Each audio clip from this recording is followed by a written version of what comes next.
কিশোরগঞ্জের ঐতিহাসিক শোলাকিয়া ঈদগাহে ঈদুল ফিতরের সবচেয়ে বড় জামাত অনুষ্ঠিত হয়েছে। এটি ছিল এ ময়দানের ১৯৯তম ঈদ জামাত। জামাত শুরু হয় সকাল ১০টায়। ঈদ জামাতে ইমামতি করেন শহরের বড়বাজার মসজিদের খতিব মুফতি আবুল খায়ের মোহাম্মদ সাইফুল্লাহ। এর আগে সকাল থেকে মাঠে আসতে শুরু করেন মুসল্লিরা। সকাল ৯টার মধ্যেই কানায় কানায় পূর্ণ হয়ে যায় পুরো মাঠ। মাঠ ছাড়াও পাশের রাস্তায় মুসল্লিদের কাতার হতেও দেখা যায়। রেওয়াজ অনুযায়ী জামাত শুরুর আগে শটগানের গুলি ফুটিয়ে নামাজের প্রস্তুতি নেওয়ার সংকেত দেওয়া হয়। নামাজ শেষে দেশ ও জাতি ও মুসলিম উম্মার শান্তি ও সমৃদ্ধি কামনায় বিশেষ দোয়া করা হয়। ঈদ জামাতে দূর দূরান্তের মানুষের যাতায়াতের জন্য শোলাকিয়া স্পেশাল নামে দুটি বিশেষ ট্রেনের ব্যবস্থা করে রেল কর্তৃপক্ষ। ঈদ জামাতকে ঘিরে ৪ স্তরের নিরাপত্তা ব্যবস্থা নেওয়া হয়। সেনাবাহিনী, বিজিবি, বিপুল সংখ্যক পুলিশ, র্যাব, আনসার, নির্বাহী ম্যাজিস্ট্রেট সহ গোয়েন্দা সদস্যরা দায়িত্ব পালন করেন। রয়েছে সিসি ক্যামেরা ও ৬টি ওয়াচ টাওয়ার। পুলিশের ড্রোন ক্যামেরার মাধ্যমে মুসল্লিদের গতিবিধি পর্যবেক্ষণ করা হয়।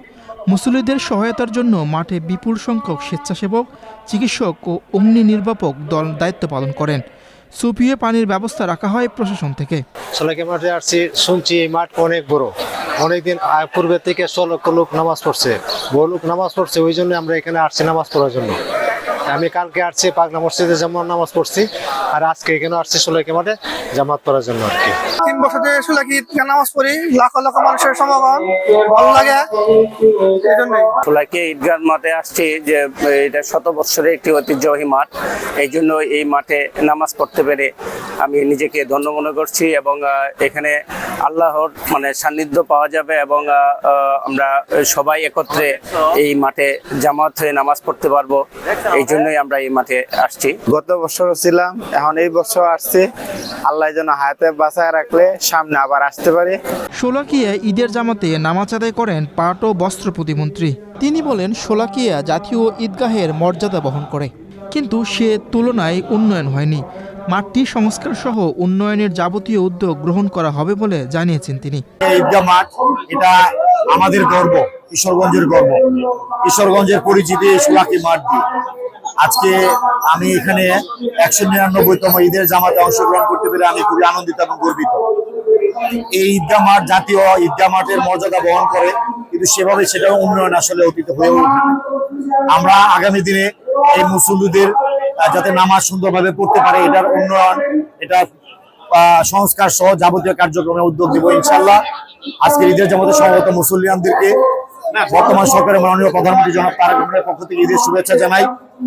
আমরা আজকে এখানে দোয়া করব যাতে বিশ্ব নির্যাতিত মুসলমানদের জন্য, যারা বিভিন্নভাবে বিভিন্ন বিশ্বের কর্নারে নির্যাতিত আছে, মজলুম এই মুসলমানদের আল্লাহ যাতে নাজাত দান করেন এবং আল্লাহ তাদেরকে যাতে শান্তি দান করেন।